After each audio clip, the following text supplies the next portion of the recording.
딸로 태어나서 고맙습니다.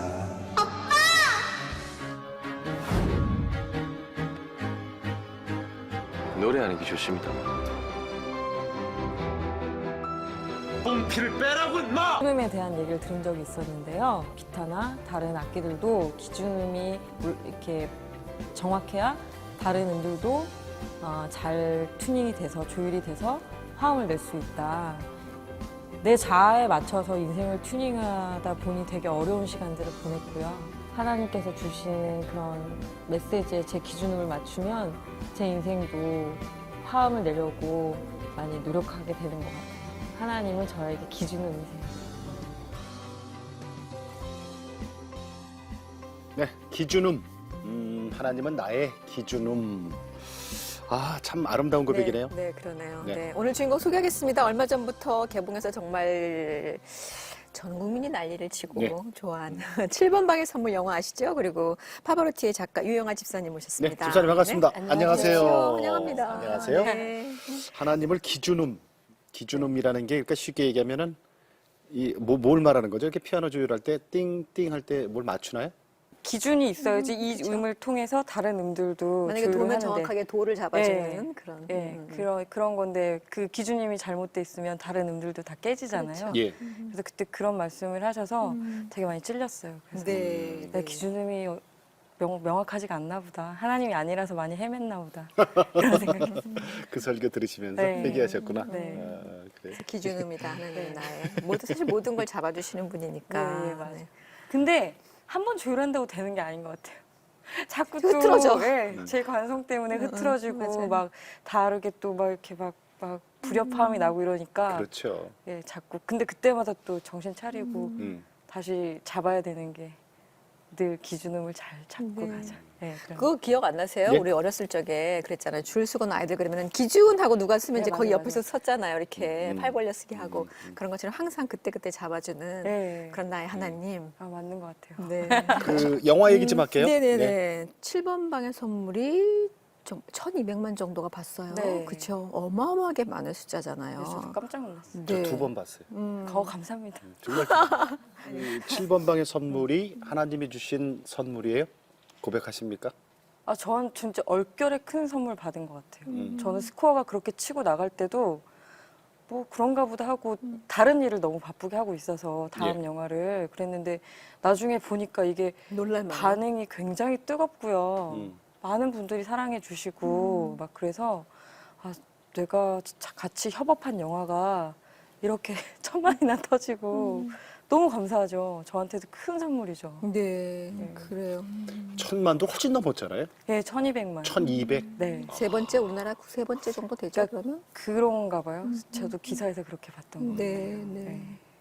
그게 영화가 많은 관객이 봤던 영화들 사실 1,000만 넘기 시작했던 영화들이 있었잖아요. 네. 근데 한국 영화가 이렇게까지 만들어지는구나 해서 사람들이 놀랬던 영화가 있고 많이 봤던 영화도 있는데 7번 방의 선물은 많은 사람들이 같이 감동했기 때문에 맞아요. 그게 더 감사한 것 같아요. 사실 소품이잖아요. 예, 맞아요. 예. 그렇게 막 블록버스터도 아니고요. 예. 막 어떤 대단한 기획력이 있는 영화는 아니었는데 예. 사람들 좀 지친 입소문. 아버지들 마음, 아버지들이 극장에 오기 시작하시니까 음. 두 번 보시고 막 이러니까 1,200만까지 훌쩍 가는데 저도 아버지거든. 그래서 난 많이 이렇게 좀 지치신 마음들을 다 힐링해주는 좀 그런 코드가 맞았던 네. 것 같아요. 그렇죠. 관객 성적도 좋지만 맞아요. 뭐라 그러죠? 수익금 같은 거라 해야 되나? 예. 그런 것들도 이렇게 많이 사이즈가 안 큰 들어갔으니까. 영화가 아니니까요. 음. 되게 기록에 남을 만한 영화라 그러더라고요. 네. 배우분들 되게 훌륭하시잖아요. 그래서 류승룡 선배님 굉장하신 것 같고 애기도 너무 잘했고 또 보물급들의 그 어떤 조연분들이셔서 같이. 예, 정말 종합 선물 세트인 것 같아요. 그래서 기가 막힌 협업으로 이루어낸 1,200만이 아닌가. 저는 그냥 숟가락 얹었고요. 아빠 딸로 태어나서 고맙습니다.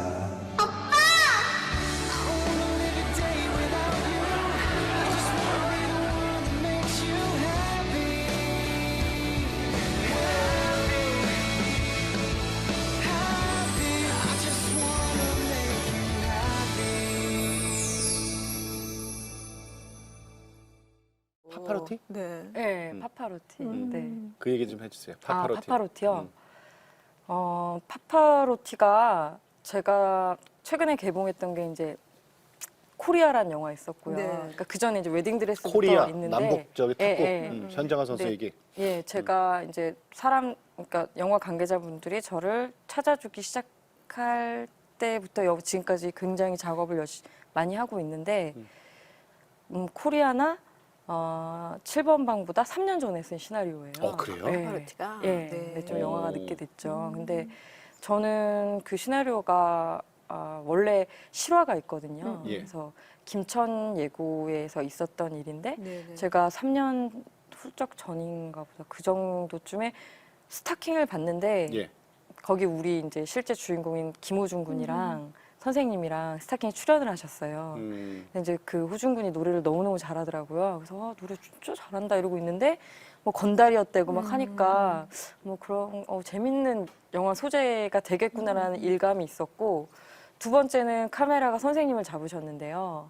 그러니까 방청객에 계신 선생님이 그러니까 눈을 감고 호중이 노래를 이렇게 들으시는데 저는 거기서 이제 또 다른 좀 깊은 감정의 네. 이감이 온 거죠. 예. 저 선생님과 저 친구 사이에 무슨 일이 있었을까? 그래서 공연장에 찾아가서 쓰고 싶다고 얘기를 했는데 선생님이 훨씬 아름다운 크리스찬이시거든요. 근데 저는 그때 무명 작가였어요. 이 웨딩드레스밖에 한 게 없으니까. 예. 근데 웨딩드레스가 그렇게 흥행한 작품이 아니었어요. 되게 노력한 작품이긴 한데 근데 저를 믿어주실 리가 없는데 선생님이 그냥 저도 크리스찬이라는 것 때문에 일단 처음에 믿어주셨던 것 같고 한 3군데인가 연락을 받으셨어요.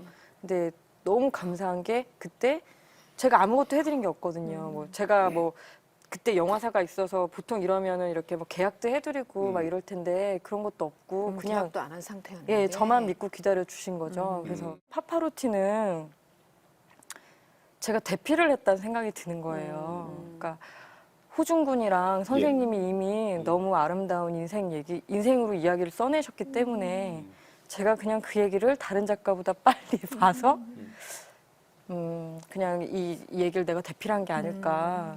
그래서 이렇게 영화가 돼서 예. VIP 시사회 때 선생님이 가족분들 모시고 와서 또 저 칠반봉 터지고 그러니까 막 사진도 찍자고 그러고 하시는데 그게 그 시사회 날 기쁜 이유가 너무 많았는데 선생님 기뻐하시니까 제가 제일 기분이 너무 좋더라고요. 그러니까 보여준 신뢰. 네, 그러니까 많은 기쁜 이유들이 있고 투자사나 영화사나 정말 바쁜 날이고 잔칫날인데 긴장되는 날인데 저는 그 분주한 커피숍에서 선생님한테 기다려주셔서 너무 감사하다고 하고 그 식구들한테 정말 좋은 아버지고 정말 제가 너무 존경하는 분입니다라고 인사를 할 때 선생님 막 하지 말라고 이러는데 그 순간 이 순간이 파파로티 하면서 참 아름다운 또 그렇게 해드릴 수 제가 한 건 아니지만 이 순간 와서 얼마나 기쁜지 모르겠다.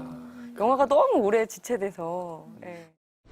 사람답게 살 수 있을까요? 이제 나이 검냥 벗고 턱시도 입고 살자. 그게 네 운명이야.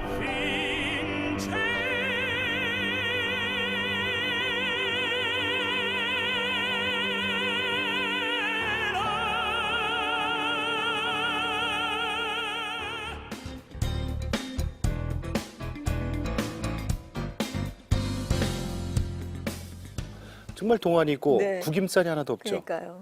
어릴 때 이후부터 조금 들으면서 그 같이 보따리 좀 들으면 한번 되겠다. 풀어봅시다. 어릴 때요? 어렸을 때는 어땠어요?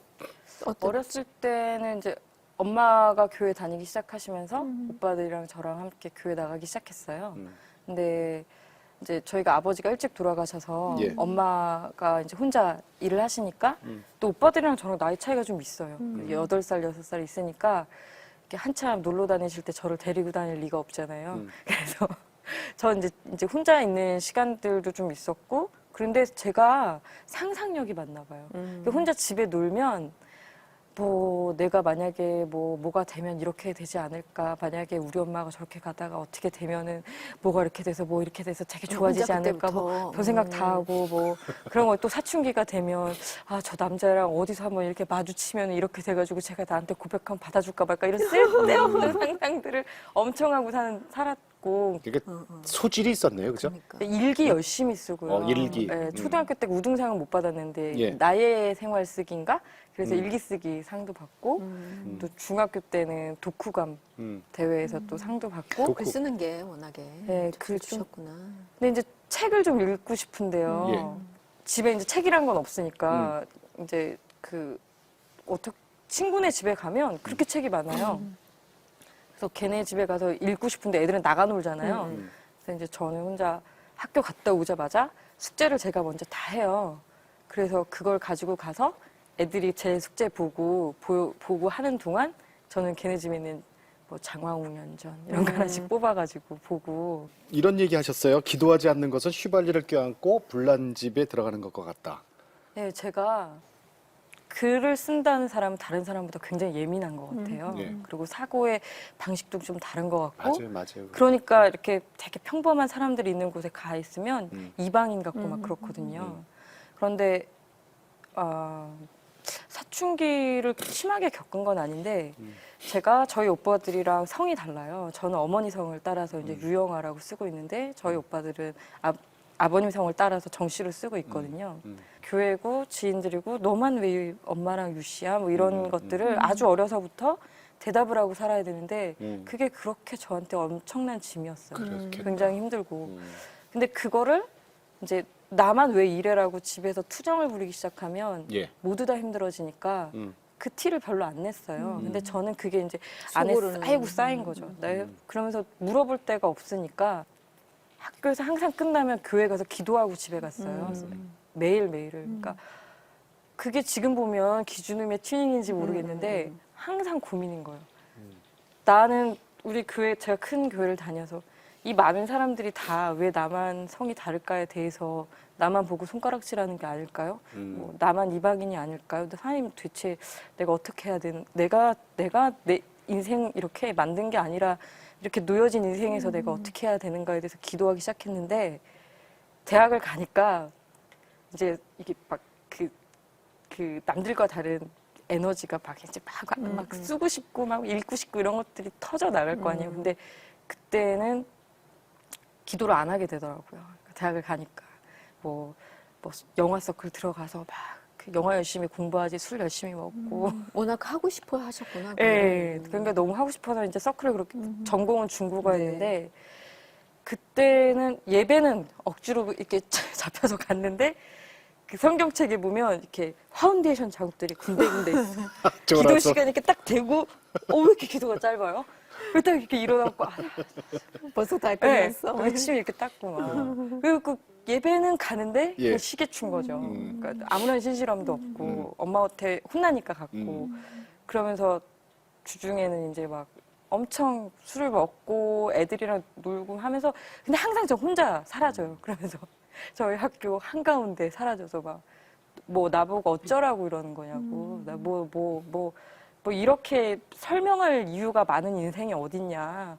그럴 거면 뭐 하려고 이렇게 인간들도 지구에 이렇게 많은데 나까지. 한 인생 떨어뜨려서 지금 뭐 하시는 거냐고. 굉장히 시건방지게 지금 생각하면 미쳤죠. 그러고서는 시간들을 보냈어요. 그래서 난 작가를 해야겠다. 그래서 근데 작가가 하고 싶어요라고 기도하지 않고 난 그걸 해야겠으니까 전공이고 나발이고 모르겠다. 되게 그딴 참 바람직하지 않은 하나님과 전혀 소통하지 못하는. 그때는 제가 전혀 기도하지 않고 그냥 되게 위험하게 살았던 것 같아요. 그랬는데도 그것만 갖고는 아닌 것 같아요. 이 고백을 하게 된 거는 기도하지 않았다라는 예, 얘기는. 그러고 나서 대학을 졸업할 때가 IMF였어요. 그래서 이제 저는 다들 친구들도 취지가 안 되고 난리였는데 내가 열심히 글을 쓸 수 있는 환경은 빨리 시집을 가야겠다 해서 그때 애기 아빠를 만나고 있었는데 그냥 무조건 나는 결혼을 해야겠다. 이 집에서 나가야겠다. 집이 특별히 저한테 잘못하는 것도 없고 오빠들 새언니들 정말 좋은 분이시거든요. 벗어나고 싶어서. 네. 그래서 취직을 하려니까 내가 취직해서 글을 어떻게 써 미쳤어 막 이런 생각 있잖아요. 왜 시집 가야지? 그리고서는 시집을 결혼을 마음을 먹는데 거기가 종갓집인 거예요. 제사도 많고. 그러면 지금 생각하면 말도 안 되는 거잖아요. 근데 제가 고집이 엄청 세요. 나중에 이제 저희 작은 오빠가 자네는 끝까지 가서 막다른 벽을 봐야 돌이키는 사람 아닌가. 그런데 그 성향을 바꿔야 되지 않는가. 그게 나는 못 바꾼다고 막 그랬거든요. 그랬더니 그러면 자네는 예수님이 물을 포도주로 변하게 만드셨다는 걸 믿냐? 그래서 그건 믿죠. 그때 말도 안 되는 거 아니냐. 그거는 믿으면서 본인의 성격을 바꿀 수 없다. 그거는 믿지 않는다는 거는 자네는 그러면 예수님의 도가 뭔지 모르는 사람이라고 하니까 정신 번쩍 드는 거죠. 근데 그때부터 성격을 바꾸려고 많이 노력했는데 아무튼 그렇게 고집이 세니까 아무도 못 말리는 거예요. 근데 우리 어머니 막 제가 보따리 싸서 저를 내보내면 세상이 험하니까 어머니가 싸시더라고요. 내가 나간다. 넌 여기 있고. 내가 나갈란다 그러면서 엄청 반대하시고 근데 저는 끝까지 막 고집 엄청 부리고 반대하는 이유는 뭐였을까 구체적으로? 종갓집이니까. 종갓집이고 예수 안 믿고. 네가 그 집에서 그러니까 견딜 수 거기 없다는. 교회는 또 이렇게 어영부영 다녔던 아니 게 제사를 12번 지냈다면. 그래도 종갓 그런 게 있나 봐요. 하여튼 그런 거죠. 그러니까, 교회는 나가고 제사 지내고. 그러니까 약속을 한 거죠. 그 애기 아빠가 제가 열심히 나가겠습니다. 그래서 이제 뭐 그렇게 해서 이제 겨우 나중에 그렇게 되긴 했는데 그래서 그 종갓집이 나쁘다는 말씀은 절대 아니고요. 아니죠. 정말 좋은 어르신들이었고 뭐 우리나라 문화잖아요. 그래서 그게 나쁘다고 제가 말하는 게 아니라 그때 그러고 나서 지금은 이제 헤어지고 아이랑 둘이 살고 있는데 그렇게 결혼하고 나서 사람이 종갓집이라서 실패했다는 게 절대 아니고요. 제가 제 배우자나 가정을 위해서 기도하지 않고 욕심을 부리면서 갔던 길이잖아요. 그러니까 자기가 여기를 떠나고 싶어서 네. 갔던 길이었던 그리고 거죠. 안전하게 그냥 직장 안 다니고 편하게 글을 써야지 하고 말도 안 되는 그런 지금 생각하면. 그러고서는 결혼을 했는데 그것 좀 이렇게 모르고 갔던 부분들이 좀 많더라고요. 갑자기 많이 이제. 힘들었어요 결혼 생활이. 애가 빚이 많더라고요. 엄청나게. 신랑이. 예, 그래서 직장을 다니게 됐죠. 직장 안 다니려고 시작했는데 결혼을 하고 이제 그 직장 생활하다가 이제 저희 딸을 가졌는데 하나도 좋아지지 않고 그러니까 제 안에서 너는 뭐 하고 있는가 지금 작가 하겠다고 그렇게 했던 에너지는 어디 갔는가. 그러니까 에너지는 안에 있는데 어떻게 해야 되는가. 뭐 왜 이렇게 와서 인생을 돌아보니까 말도 안 되게 온 거예요. 그래서 돈도 정말 없어서요. 이렇게 하면 우리 애기 아빠한테 좀 미안한데 어쨌든 빚쟁이들 전화도 엄청 오고요. 뭐 곧 가스를 끊겠다는 그런 스티커가들이 붙어 있고. 근데 우리 어머니께서 저를 그렇게 막 가난하게 키우진 않으셨거든요. 오빠들도 막 저한테 굉장히 잘해주셨고. 근데 갑자기 그 집을 튀어나와서 함께 기도하던 집을 튀어나와서 혼자 이러고 있는데 죽어도 집에 힘들단 말을 못 하겠는 거예요. 내가 하겠다고 우겨서 왔는데 예. 지금 이렇게 시골에서 보내주는 쌀과 김치만으로 먹고 살고 있다는 걸 말을 할 수가 없고 그래서 혼자 그때 생각하니까 임신 우울증 같은 것도 있었던 것 같은데요. 그리고 또 자기도 모르게 자기는 어떤 꿈을 가지고 왔는데 네. 그게 해결되지 않은 거에 대해서 오는 어떤 부딪힘이 또 왜 없었겠어요. 분노가 엄청났죠. 근데 제가 좋아하는 영화 중에 이제 파수꾼이라는 영화가 있어요. 이 파파로티에 이재훈 씨가 나오는 영화가 있는데 되게 좋은 영화인데 거기 한 장면 중에서 거기 그 이재훈 씨가 역할한 그 남자아이가 자살하기 전에 베란다에 서 있는 뒷모습이 있어요. 그걸 보다 새벽 2시 반에 엄청 울었어요. 얼마 전에 한 1년 반 전에. 그러니까 제가 항상 그 16층 베란다에 서 있었어요. 이런 얘기 우리 엄마 잘 모르는데. 그냥 죽어야겠다는 생각을 한 거죠, 그냥. 뭐 어떻게 인생을 돌이켜야 될 용기도 없고 작가가 되려니까 아직도 길도 없는 것 같고 이렇게 맨날 빚쟁이로 살아야 될 것 같고 그냥 여기서 그렇게 16층이 가까워 보여요. 별로 안 무섭고요. 그래서 여기서 뛰어내리면 죽을 수는 있을 것 같은데 그럼 우리 또 식구들은 어떡하나. 보통 일 하시는 분들도 아니고. 그래서 거의 매일 이제 베란다에서 많이 서 있고. 그러니까 그때 약간 좀 정신이 못 차렸던 것 같아요. 제가 제 아이한테 제일 미안한 건데. 떨어져 죽으면 되게 작가라서 그런가 봐. 몰골이 너무 처참하겠는데? 막 이런 생각도 진짜 미쳤나 봐. 그런 생각을 하면서 예. 그럼 또 혼자 부엌칼 갖다 놓고 그럼 동맥을 끊어볼까? 이런 생각하고 있고 그러다 해가 지고 그러니까 그 생각을 계속하는 게 견디기가 그러니까요. 힘들어서 이거는 내가 어차피 살 거면 이러면 안 되는데 하면서 선택한 게 집에 막 뒤지니까 이렇게 빈 노트 가지고 잠언을 쓰기 시작했어요. 근데 지금까지 온 필사가 그건데 무슨 내용인지 모르겠어요. 뭐 거기서 하는 그 좋은 말씀들이 아무것도 모르겠고 시간을 죽여야겠으니까 할 게 없고 그래서 계속 잠언 필사를 했어요.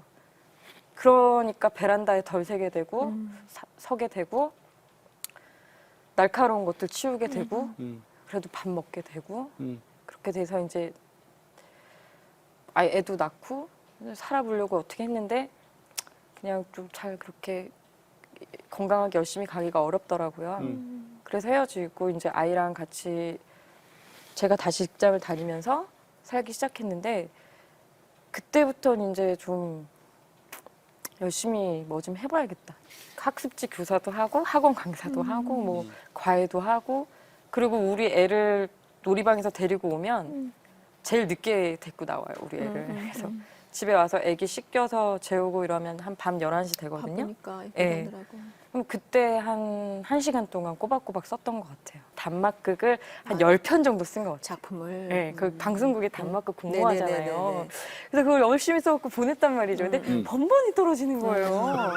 근데 되게 열받는 거는 예. 스터디를 하면서 분명히 얘보단 내게 낫다는 낫는데. 게 검증이 된 상태인데 쟤는 최저고신가고 저는 1심도 통과를 못하는 예, 거예요. 예. 이 방송국 PD도 진짜 어이가 없다. 이런 분노만 나가는 거예요. 근데 아 내가 그렇게 못 쓰나? 근데 아무리 봐도 그러니까 저희 같이 하던 선생님도 그렇고 제가 한 번 한 1년 동안 엉엉 울고 안 썼어요. 근데 다시는 이 노트북이고 뭐가 이건 정말 나하고는 아닌가 보다. 예, 예. 그래서 안 하다가 저희 선생님이 메일을 보냈어. 여경 엄마 한 번만 더 해보자. 그래갖고 어떡하자고 하는데 그 즈음에 되게 어중간한 거예요. 나는 직장인도 아니고 뭐 나는 작가도 아니고 뭐 어떻게 해야 될지 모르겠고 작가 너무 하고 싶고 근데 그때 여름 태수회를 갔었는데 저희 교회 이제 여름 수련회를 태수회라고 부르는데요. 그때 함께했던 매일 성경의 솔로몬의 1000번째가 그게 나왔었어요. 근데 문득 그때 그런 생각이 드는 거예요. 예. 그때 솔로몬은 1000번째를 드릴 수 있는 예물을 한꺼번에 드렸지만 나 1000일 동안 기도해볼까? 그거 끝날 때까지라도 시간 많잖아요. 좀 넉넉하게. 예. 그거 끝날 때까지 내가 작가가 안 돼 있으면 접을까? 이런 생각이 들어서 제가 그 혼자 그때 우리 교회에는 항상 목사님이 매일 성경 하라고 안 하시면 안 된다고 해서 나누거든요. 근데 그때 처음 앞으로 하나님 제가 이 매일 성경을 하루하루 하면서 또 헌금을 1000원씩 하면서 그때는 돈이 없으니까 저희 1000원씩 하면서 1000원도 커요 사실을 1000번째. 네 맞아요. 그래갖고 그렇게 1000번째를 시작하겠습니다. 근데 이게 끝날 때까지 제가 작가할 수 있는 사인을 안 주시면 제가 다른 거 하겠습니다. 예, 예. 저한테 허락하신 게 아닌 걸로 알고. 네, 그러니까 제 기도 들어주셨으면 좋겠습니다 하고 그러니까 되게 해주세요가 아니라 응답을 주셨으면 좋겠습니다 하고 시작을 했어요. 그러니까 하나님하고 한판 붙었네 그죠? 예, 그냥 어떻게든 해봐야 되니까 너무 속상한 거예요. 맨날 떨어지니까. 그래갖고 나는 이거 제가 어딜 가도 열심히는 했어요. 학습지 회사 가서 신인왕도 받고요. 뭐 과외를 해도 열심히 하고. 그러니까 주어진 곳에서는 되게 열심히 했어요. 그냥 뭐 작가 한다고 나는 작가 할 사람이니까 아무것도 안 할 수는 게으르고 없죠. 이러면 회사에서도 빵점 맞고 이러면 안 되잖아요. 그래서 1000번째를 다 이뤘어요. 예, 1000일 동안 열심히 했죠. 그랬더니 근데 감사한 게요. 시작하고 한 3달 정도 안 됐을 때 그해 여름에 시작했는데 그해 가을에 작은 공모전에서 장려상을 받았어요. 처음으로 일때 인정을 받은 거네 그럼. 예, 한 번도 안 됐는데 그렇게 됐는데 그리고 그 다음에 또 한 번 당선이 되고 예. 그리고 나서 이제 웨딩드레스라는 시나리오를 또 워크숍에서 썼는데 그 당시에는 사이더스라는 회사가 굉장히 영화사 중에서 제일 컸거든요. 거기에서 또 이렇게 사가겠다고 가져가시고 또 완전히 업된 거죠. 나 역시 난 대레였어 막 이러고. 난 뭐 이렇게 잘 되는 거였는데 네, 막 이러고. 그러다 까불다가요. 다시 너무 잘난 척했나 봐요. 흥행 스코어가 뭘 다 말해주는 건 아니지만 흥행이 안 되니까 저를 다시 찾을 리가 없죠. 근데 지금 또 웨딩드레스를 보면 그때 송윤아 씨 아니었으면은 그 영화는 좀 힘들었어요. 거의 노게린 노 개런티로 해주셔가지고 저예산으로 갈 수 있었던 영화였거든요. 그래서 너무너무 지금도 늘 감사한 마음 갖고 사는데 여튼 그게 모두에게 이제 흥행성경이 별로 안 좋으니까 아름다운 영화로 남았는데 그리고 더 가난해진 거예요. 하던 일을 다 접은 거예요. 그렇죠. 작가야 네. 되니까. 나는 이제 작가로 잘 먹고 잘 살 수 있다는 생각을 하면서 학습지 교사도 그만뒀고. 예, 다 그만뒀고 또 중국어 학원을 엄마가 차려주셔서 조그맣게 했었거든요. 제가 그것도 중국어 그만두고. 전공이니까 그것도 다 접고 나는 이제 작가 한다고 그 일이 계속 들어올 줄 알았죠. 그 1,000번째는 그럼 지금 말씀 중에서도 계속 하고 있는 거예요, 그럼? 그게 거의 끝났을 때인 것 같아요. 일천 이게 번째가? 지금 이게 지금 끝났을 매일 때가 성경. 몇 년도예요? 여기 2008년도. 예, 그러니까 2005년도고. 네, 2005년에 그래서 시작을 해서 2008년도. 네, 2008년도에 이게. 끝났는데 그러니까 웨딩드레스가 이후에. 몇 그게 년. 2010년 1월에 개봉했던 것 그러니까 그 같아요. 이후이긴 하네요, 그죠? 예, 예, 1천 번째는 예. 다 끝냈고. 네, 네. 그리고 까불다가 까불다. 정말 그래가지고 그렇게 가난한 시간을 예. 힘든 시간 살다가 파파로티 쓴 거예요.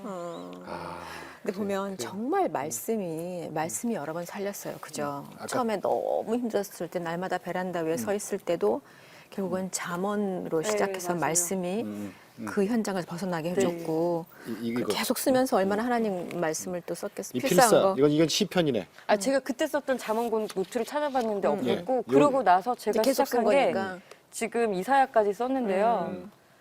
근데 그 가난해서 힘들었던 시간에 하루 종일 시간이 너무 많이 남는 거예요. 그래갖고 아침에 성경 3장 읽고 예. 또 시간이 너무 많고 그래서 이거 필사 한 장 하고 음. 또 한 10분 쉬다가 매일 성경 또 한 장 하고 그리고 기도 일기 한번 또 제가 쓰는 걸 그렇게 좋아하나 봐요. 그러니까 기도를 하기도 하는데 저기다 이제 하나님한테 편지 쓰는 거죠.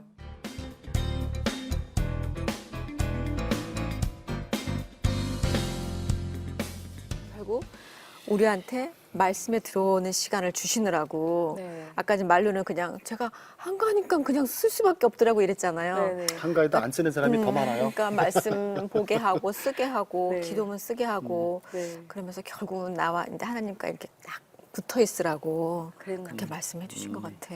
저는 성향이 시건방진 게 많아가지고 이렇게 계속 눌러주지 않으면 어디를 틀지 모르거든요. 여전히 지금도 뭐 저희 관성이 늘 살아날 때가 있을 때마다 아, 나 조금 참을 걸 뭐 이럴 때 있는데 그래서 하나님 저 이렇게 많이 인내하고 도와주신 것 같아요. 그럼 아까 그 작은 오빠 목사님이 그런 얘기도 했어요. 그 이제 집사님 성격을 좀 바꿔야 될 네, 필요가 너 있다. 너무 네가 세다. 네네.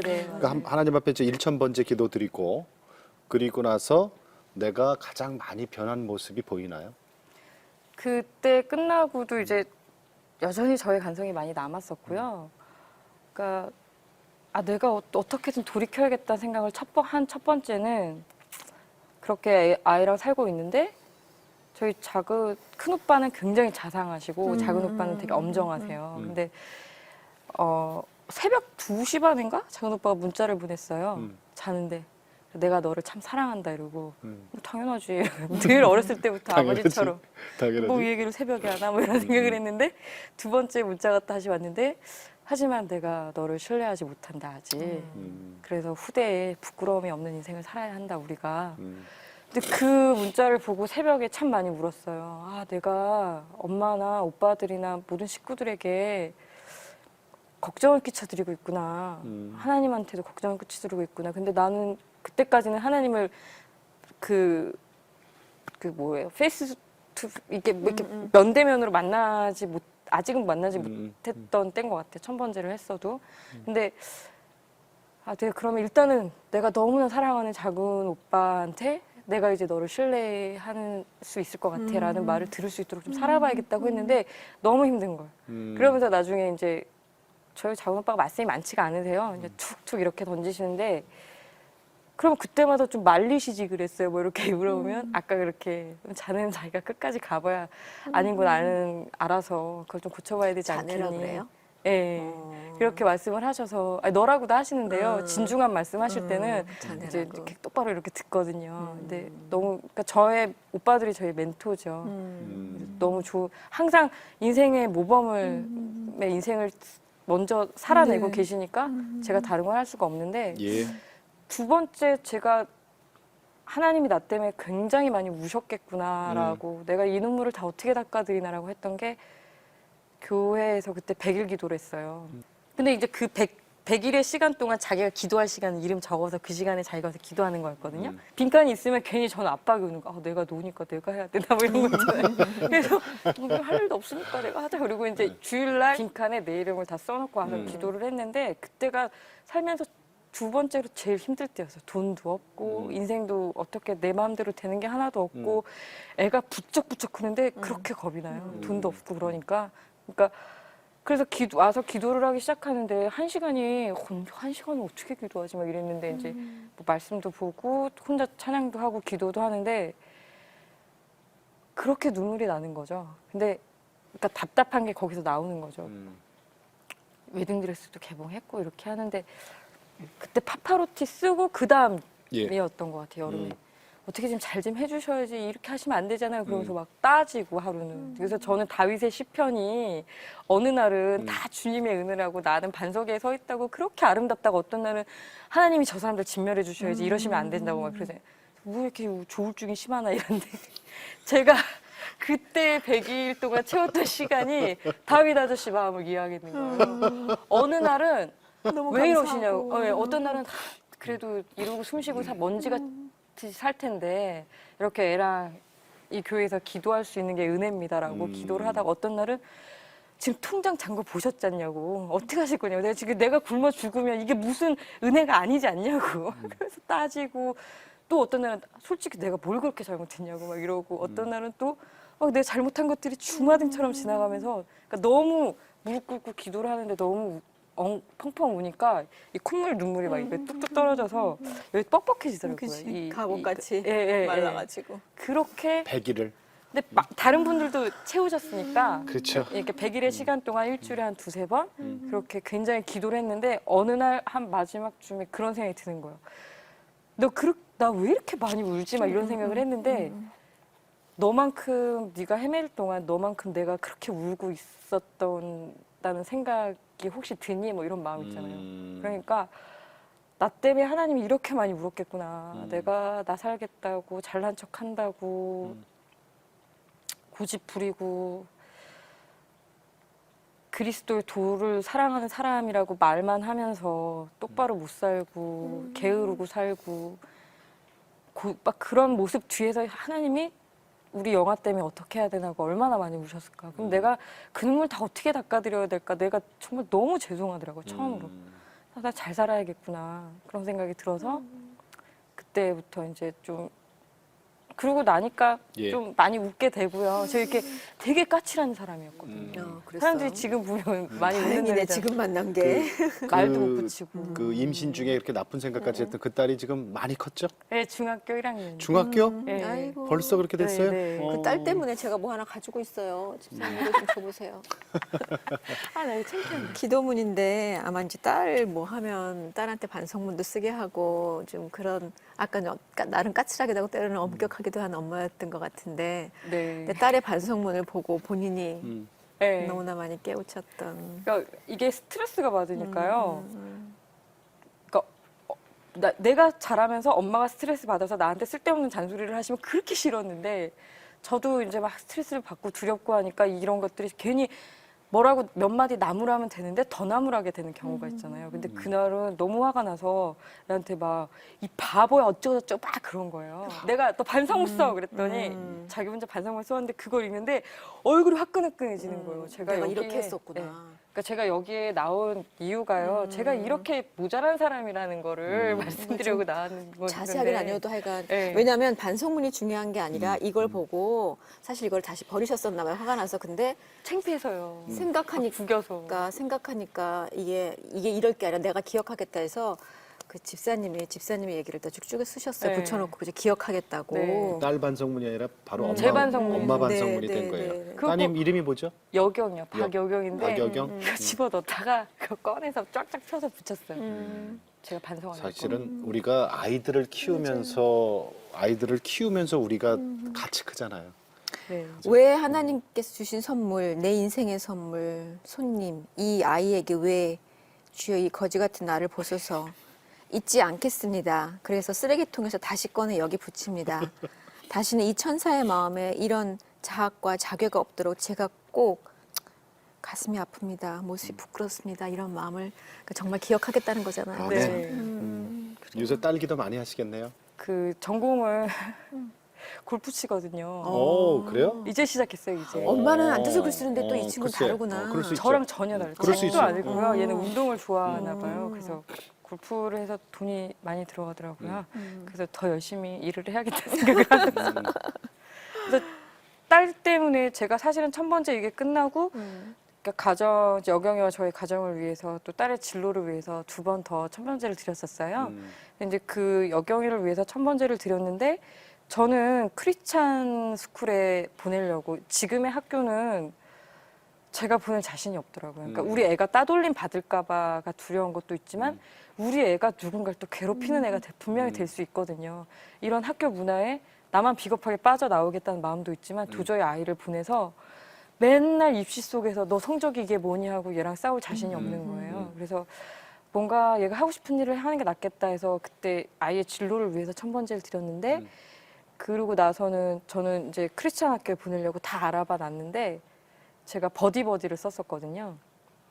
그때부터 얘가 골프에 관심을 갖더니 어느 날 자기는 골프가 너무 하고 싶다고 계속 어필을 해서 그 NTV에서 하는 드라마죠? 네, 그게? 네, 네. 그래서 지금은 작년 가을부터 골프를 시작해서요.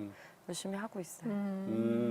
지금 그래서 다시 더 많이 기도해야 되는 시간들인데 일을 좀 많이 달라고 그렇게 따지면서 기도했더니 진짜 일을 많이 주셔서 사람들한테 어떻게 기억되는 어떤 작품을 쓰는 작가로 하고 싶으세요? 제가 하고 싶었던 얘기들을 못 하잖아요. 속상했던 얘기들을 혼자 일기에 쓰기 시작했단 말이죠. 근데 어느 날 그걸 극화시키기 시작하니까 다른 사람들에게 보여줄 수 있는 윈도우가 되고 근데 돌아보면 모양은 다르지만 다 가슴 아픈 것들도 많고 재밌는 것도 많고 또 뭐 가슴 뜨거운 사랑도 많고 그렇잖아요.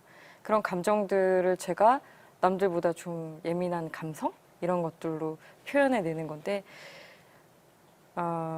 저는 뭐 보시는 분들이 8,000원이 아깝지 않은 그런 영화를 계속 만들고 싶고 지금은 드라마 작업하고 있는데 일단 제가 쓰는 작품을 보면서 나갈 때 그러니까 저희 목사님이 파파로티 영화 보시고 뭐 한석규 씨가 한 역할이 목사 아니겠느냐고 그들의 직면했을 때 돌이킬 수 있게 하고 그러면 나중에 그 2사람이 부르는 또 이재훈 씨가 나중에 부르는 나는 뭐 그 마지막 에필로그 행복을 주는 사람인가 그 노래가 있어요.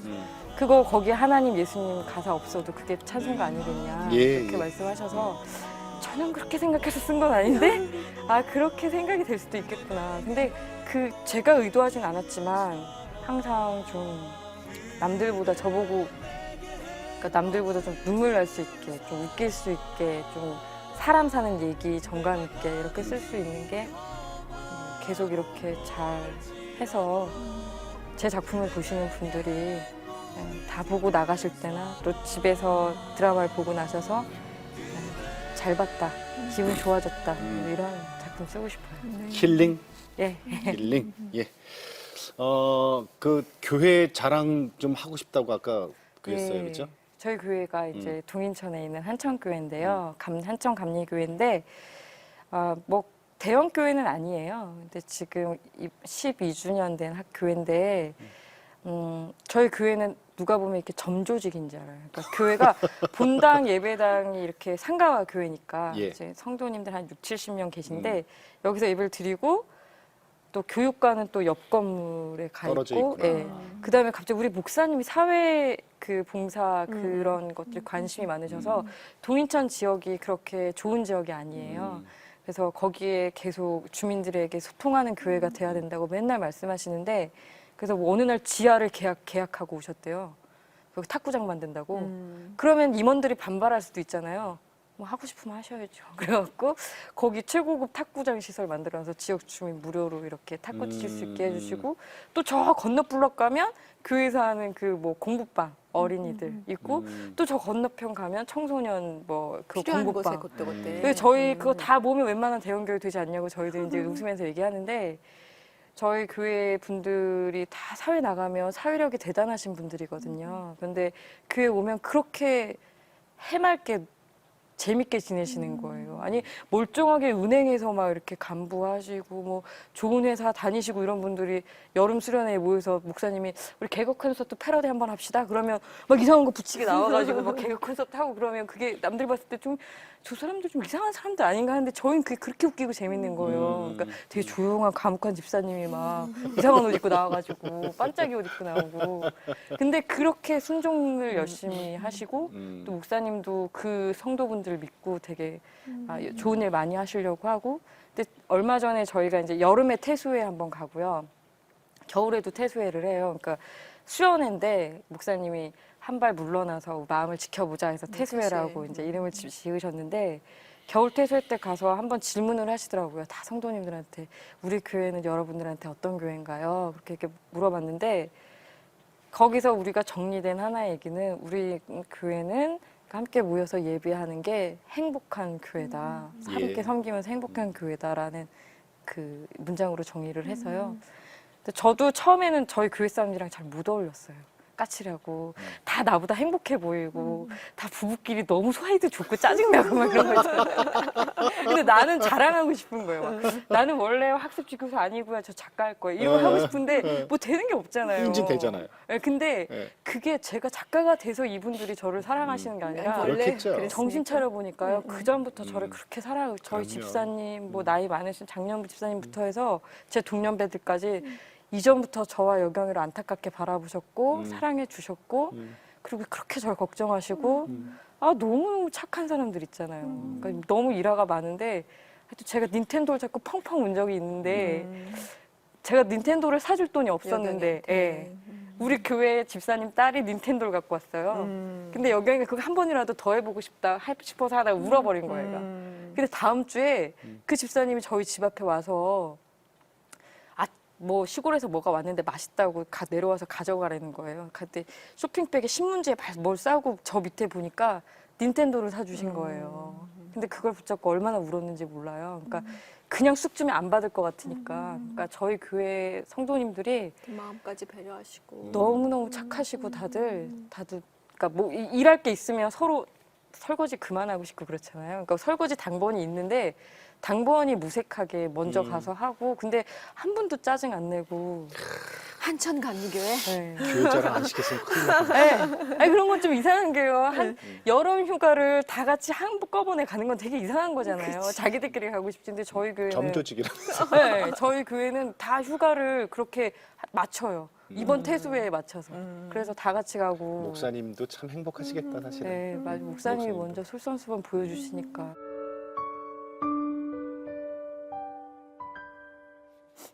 하나님, 제가 남들보다 이런저런 생각이 많고 예민하고 이런 성향을 발전적으로 사용할 수 있게 도와주신 것 늘 감사하고 있습니다.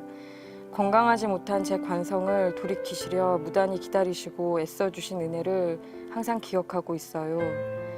제가 하나님을 모르는 인생이었으면 어떻게 살고 있을까 생각한 적이 있습니다. 그래서 지금 하나님의 사람인 것이 얼마나 감사한지 모르겠습니다. 아직도 급하고 예민한 저의 관성이 남아 하나님 마음 안타깝게 할 때 많지요. 그런 저를 발견할 때마다 다시 당신이 주시는 기준음에 저를 조율합니다. 작가라는 직업을 주신 이유, 저를 통해 하실 하나님의 일들 항상 상기하며 살겠습니다. 이곳에서의 인생을 다하고 만날 하나님의 나라도 기대하지만 바로 이것이 하나님의 나라인 것을 명심하며 저를 지명하시고 사랑하시고 권면하시는 당신의 마음을 잊지 않고 늘 좋은 작품 쓸 수 있도록 열심히 살게요. 신앙의 나이를 먹어가면서 그 나이에 부끄럽지 않게 예수님의 열정, 하나님의 인내하심을 명심하며 살겠습니다. 고맙습니다. 네. 감사합니다.